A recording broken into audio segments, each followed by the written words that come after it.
They will not leave disappointed. This guy is unique, special, and we are privileged to be here today.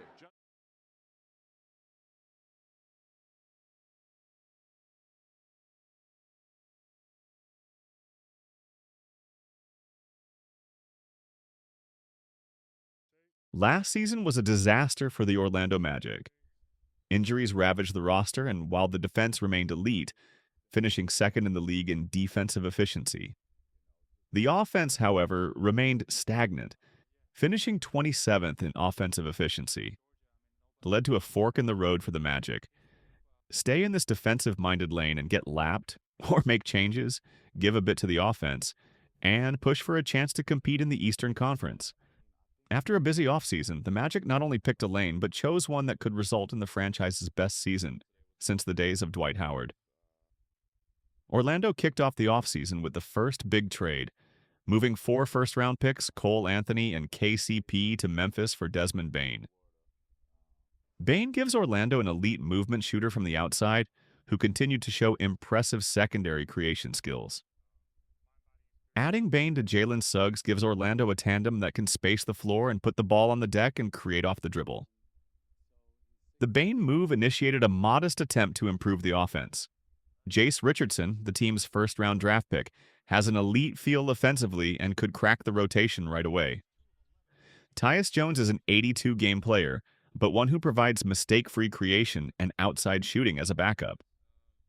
Bane, Jones, and Richardson are welcome additions to a team looking to crack the upper echelon of the league in offense. Ultimately, Orlando's season falls at the feet of Paolo Banchero and Franz Wagner. Both are top 30 players in the league. Wagner is a do-it-all bulldog of a forward, while Banchero is the Carmelo Anthony of the current era, using his size and speed to overpower most opponents, while remaining one of the league's most underrated passers. Both are great players, but there's room for improvement. For Wagner, it's stepping forward as a shooter, shooting under 30% from the outside last season, and combining that with his ability to get downhill. As for Banchero, the next step is improving his efficiency and overall shot diet, turning mid-range jumpers into drives and outside looks. Both players are dangerous, but there are steps for them to grow into even more effective players. The Orlando Magic have the defensive structure to be great, but they finally added offensive pieces to leap into contender status. Banchero and Wagner are the lead stars, but that second wave, Desmond Bane and Jalen Suggs, offers high-level two-way production. Guys like Wendell Carter and Goga Bitadze-Man, the center position, Tyus Jones and Anthony Black are solid ball handlers off the bench, plus Tristan da Silva is a nice reserve forward who makes plays on both sides of the ball. I have the Magic third in the Eastern Conference, and in a weakened Eastern Conference could emerge as a legitimate finals contender, if everything comes together.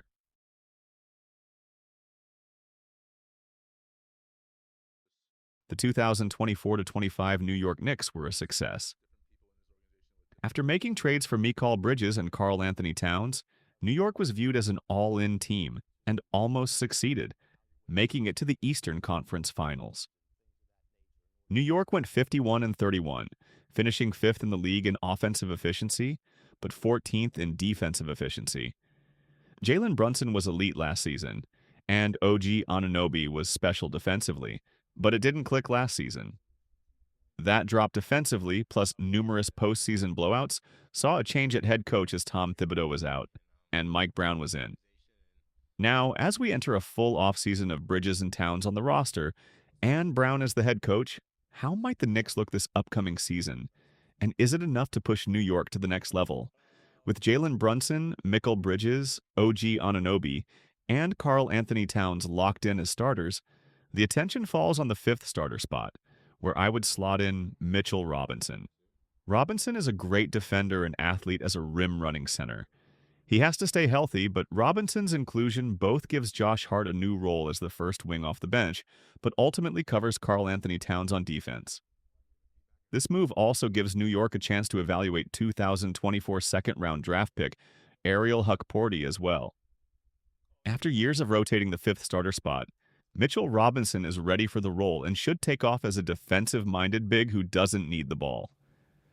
After various offseason moves, I'm curious to see how Mike Brown changes the Knicks' rotation, specifically how Brown utilizes the bench. Players like Josh Hart and Deuce McBride are locked into roles. Hart as a do-it-all wing, while McBride is a solid point-of-attack defender who can space the floor and attack the basket. Landry Shamet should be a nice veteran backcourt guard, while New York's biggest offseason acquisitions, Guerschon Yabusele and Jordan Clarkson, should provide flexibility and versatility to the Knicks' rotation. Maybe the likes of Pacome Daddiot see spot minutes throughout the season, but the Knicks could go 10 deep and keep everyone fresh for the postseason. I'm in love with the Knicks this upcoming season, but you already knew that. Jalen Brunson is a top 10 player in the league in his prime, and Mike Brown's details about how he plans to use Mikal Bridges on defense could get the former Villanova star back to his elite play. OG Anunoby is an elite defender who attacked opponents offensively, while Towns was Towns. A special offensive threat with his outside shooting, but the defense forces tough team bundling. If New York can put it all together and maximize this rotation, New York can battle for a spot in the NBA Finals, something Madison Square Garden hasn't seen in almost 25 years.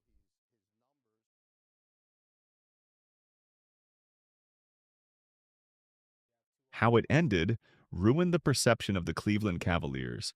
After hiring Kenny Atkinson as the team's new head coach, the Cavaliers popped off, finishing 64-18 with the best offense and seventh best defense in the league. Donovan Mitchell took another step forward, improving on the defensive side of the ball and finishing fifth in MVP voting. Evan Mobley took another step forward, claiming the Defensive Player of the Year award and All-NBA honors. Darius Garland might be the most underrated player in the league, while Jarrett Allen remained an elite rim-running big man. Cleveland was fully unlocked, but it wasn't enough. Shocked by the Indiana Pacers in the second round of the playoffs and left looking for more in 2025. Now, with a revamped roster, can the Cavaliers take that final step forward? Or will they leave fans wanting more and the door to the finals in the Eastern Conference wide open? The Cavaliers have plenty of supporting actors here. DeAndre Hunter and Max Strus are currently battling out for the fifth starter role, but the bench upgrades this offseason can't be ignored for Cleveland.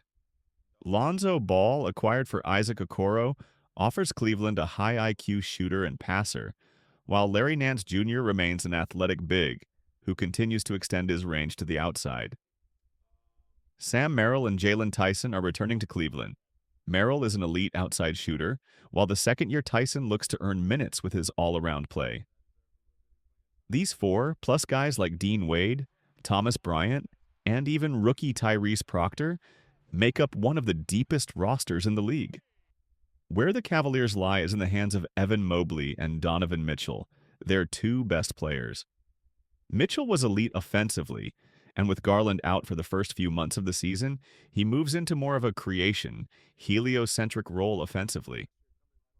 Meanwhile, the sky's the limit for Mobley, who continues to improve his game as he enters his fifth season in the league.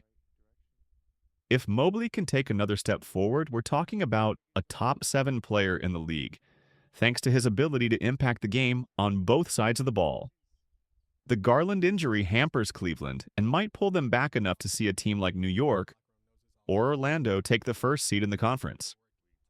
That said, Cleveland is the most complete team with the proper balance of star power, depth, outside shooting, and defense. If there's one weakness in Cleveland, the wing depth is lacking with Hunter, Struss, and Lonzo being the guys, but other than that, the Cavaliers are easily the favorites to make it out of the Eastern Conference and have a pretty decent shot, if healthy, to win an NBA title.